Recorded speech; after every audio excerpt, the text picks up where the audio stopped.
Hello everyone, welcome back to the channel. Today we are going to take a closer look at a story that has captured global attention and stirred endless speculation. The headline is simple but shocking. Kim fooled Putin. This phrase alone has raised many eyebrows across the political, military, and intelligence communities. It suggests that one of the world's most secretive leaders has outplayed one of the most powerful figures in international politics. But what does this really mean? And how did it happen?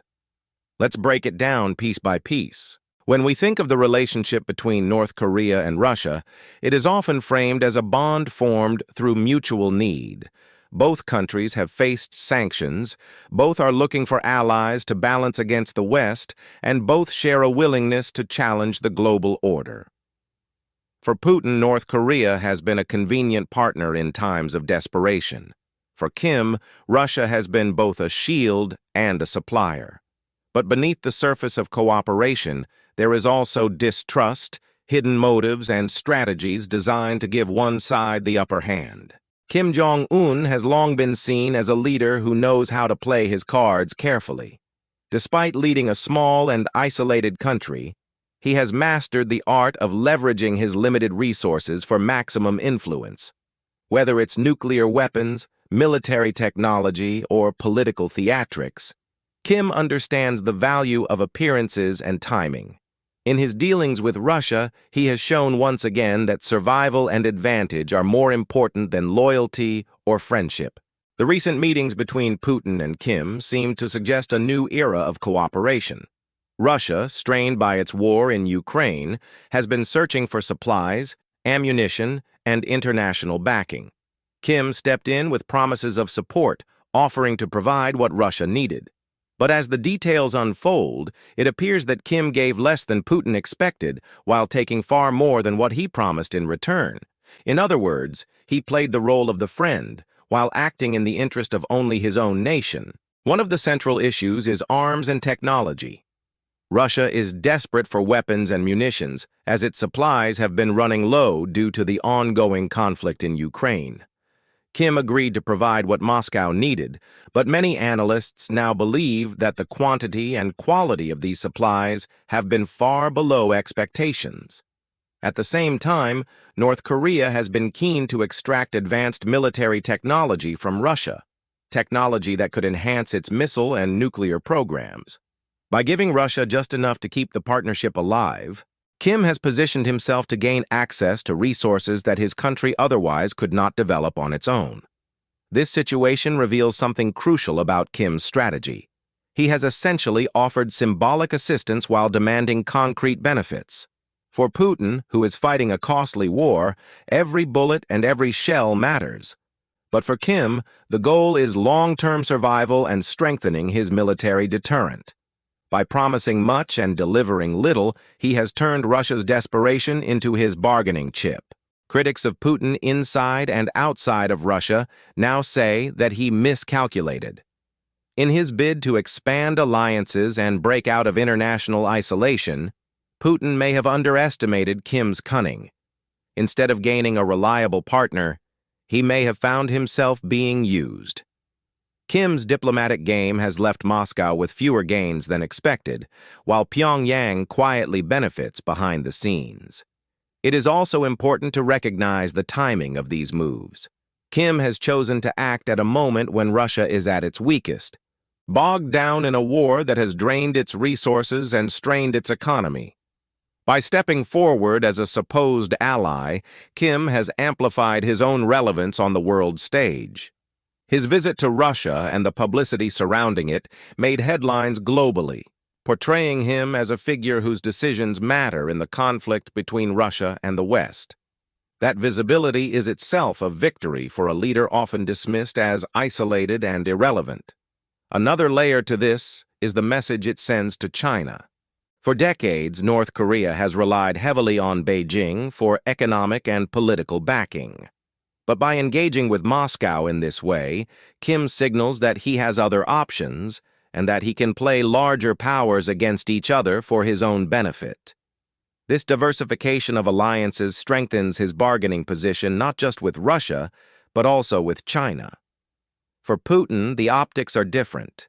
Aligning with Kim might have been meant to show that Russia is not alone, that it can still find partners despite Western sanctions. Yet the reality is more complicated. Instead of demonstrating strength, the partnership exposes Moscow's vulnerability. It reveals just how desperate Russia has become if it is turning to one of the most sanctioned and unstable countries in the world for help. The phrase "Kim fooled Putin" captures not just a single act of deception, but an entire dynamic of power imbalance. Kim has played the role of the opportunist, taking advantage of Russia's crisis to advance his own strategic goals. Putin, once seen as the grand chess master of geopolitics, appears to have been maneuvered into a weaker position. The result is a story of shifting leverage where the smaller player has outsmarted the larger one. Of course, it is worth asking how long this situation can last. Russia still has vast military capabilities, nuclear weapons, and significant influence. North Korea, despite its tricks and maneuvers, remains impoverished and isolated. But in the short term, Kim has managed to flip the narrative. Instead of being dependent, he has made himself look like a provider, a partner in demand, and a leader whose decisions carry weight in global affairs. Western nations are watching this carefully. If North Korea truly gains access to Russian technology, it could accelerate the threat posed by Pyongyang's missile and nuclear programs. That is a nightmare scenario for Washington, Seoul, and Tokyo. At the same time, if Russia continues to be disappointed by North Korea's contributions, the so-called alliance could unravel, leaving Putin embarrassed and Kim victorious in the diplomatic game. History shows us that Kim has repeatedly used deception and manipulation to maintain his regime's survival. From negotiating nuclear deals and then walking away, to staging dramatic meetings with world leaders, his pattern is consistent. He offers just enough to get what he wants, then shifts direction when it suits him. The encounter with Putin is simply the latest chapter in this ongoing strategy. In many ways, this story reflects the broader shifts in global power. The traditional alliances and predictable roles are being replaced by opportunistic, short-term calculations. Leaders like Kim thrive in these environments because they can exploit uncertainty and turn crises into opportunities.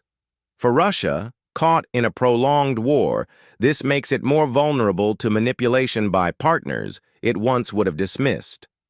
The outcome of this relationship remains uncertain. Will Putin realize the limits of what Kim is offering? Will Russia push back and demand more concrete support? Or will Moscow continue to tolerate Kim's games because it has no better alternatives? These are the questions that will shape the future of the so-called partnership.